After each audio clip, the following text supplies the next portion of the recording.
आज का मेरा विषय है इजरायली 1948 तक क्यों भटकते रहे। जैसे कि हम सब जानते हैं कि इजराइल 14 मई 1948 को स्वतंत्र हुआ। आज हम देखेंगे कि लेकिन ये 1948 तक क्यों अन्य देशों में भटकते रहे। इनकी गाथा थोड़ी लंबी है और इनका संबंध बाइबल के आरंभिक दिनों से है। हम देखते हैं कि परमेश्वर ने जब से सृष्टि की रचना की वह दुखी ही रहा। बाइबल में तो यहाँ तक लिखा है कि वो इंसान बनाकर पछताया।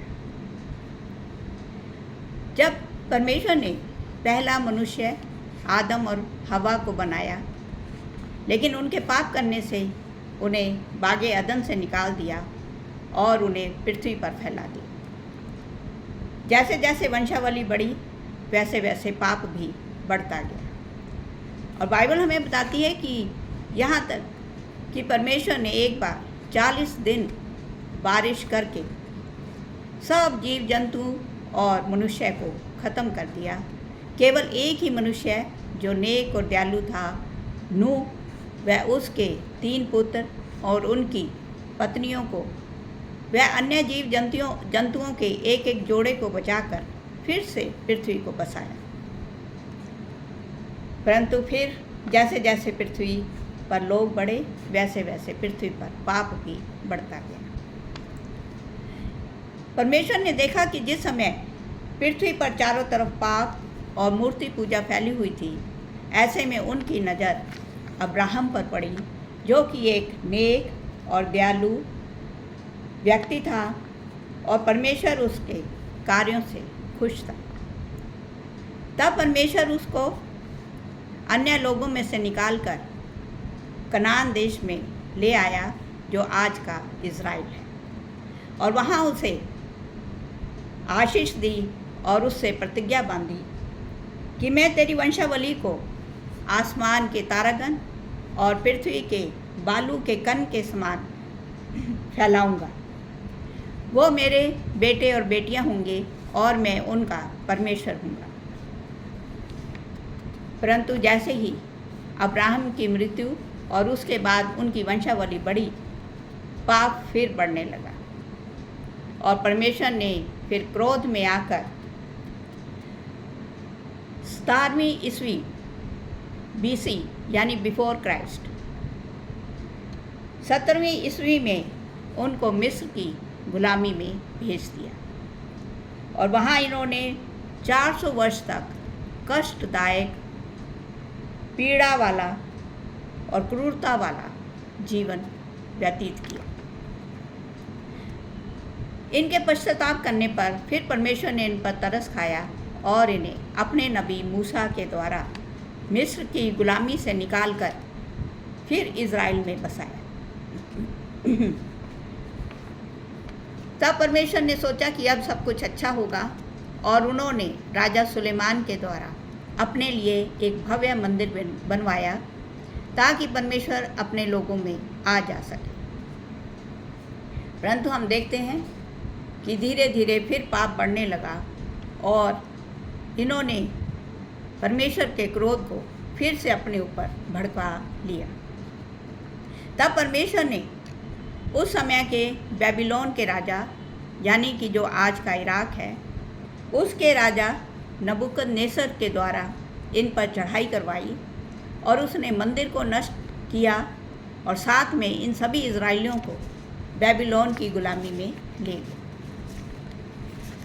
फिर 70 वर्ष के बाद फिर परमेश्वर ने अब्राहम की वंशावली पर तरस खाया और इन्हें फिर इज़राइल में लाकर बसाया।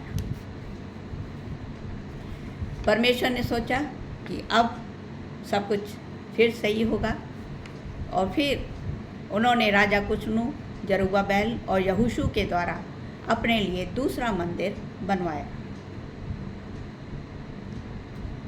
परंतु फिर धीरे धीरे ये लोग पाप में बढ़ते गए। और यहाँ तक कि परमेश्वर ने अपने पुत्र प्रभु यीशु मसीह को इनके बीच में एक शांति के दूत के रूप में भेजा, ताकि वो आकर इनमें शांति का राज्य स्थापित करें। परंतु इजरायलियों ने यीशु मसीह को नहीं अपनाया और उन्हें क्रूस की मौत दे दी। वो तो तीसरे दिन जीवित होकर और 40 दिन अपने लोगों और अपने चेलों में रहकर स्वर्ग उठा लिए गए, परंतु प्रभु यीशु मसीह के मृत्यु के 37 वर्ष के बाद जब उनके चेले भी मर गए थे, तब 1770 AD में, यानी आफ्टर डेथ ऑफ क्राइस्ट, 17वीं सदी में रोमी हुकूमत ने इज़राइल पर चढ़ाई कर दी और उनके राजा टाइटस ने 1,33,000 यहूदियों को मार डाला, जिससे कि ये लोग डर कर अन्य देशों में भाग गए। परंतु अन्य देशों में भी इनके साथ बहुत ही दुर्व्यवहार किया गया, क्रूरता की गई और इन्हें मारा भी गया। और यहाँ तक कि जर्मनी में हिटलर ने एक साथ 60 लाख यहूदियों को मार डाला, क्योंकि अन्य देशों के लोग इनको प्रभु यीशु मसीह का कातिल समझते थे और इनसे नफरत करते थे। लगभग 1900 वर्षों की क्रूरता सहने के बाद परमेश्वर ने फिर इन पर तरस खाया और ब्रिटिश साम्राज्य के द्वारा 1948 में स्वतंत्र देश घोषित करवाया। परमेश्वर आज भी अब्राहम से किए हुए वादे को याद रखता है और इन पर समय समय पर तरस खाता है। फिर से परमेश्वर ने इनकी सुधि ली और इनको एक शक्तिशाली राष्ट्र के रूप में खड़ा कर दिया। आज भी इजरायली बिना मंदिर के हैं। केवल जो दूसरे मंदिर की एक दीवार बच गई थी, आज भी ये उसी पर ही अपना सर पटकते और प्रार्थना करते हैं। अब जबकि अंत समय आ चुका है और एक बड़ा महायुद्ध होना है, ऐसे में भी बाइबल में लिखा हुआ है कि जब यरूशलेम चारों तरफ सेनाओं से घिर जाएगा, तब प्रभु यीशु मसीह इज़राइल की तरफ से स्वयं लड़ने के लिए आएंगे।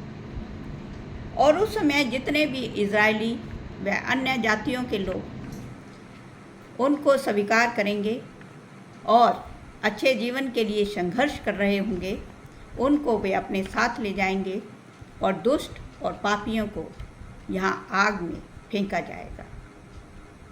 और यहाँ तक कि बाइबल में इनकी गिनती भी लिखी हुई है कि 1,44,000 इज़राइली प्रभु यीशु मसीह के साथ जाएंगे।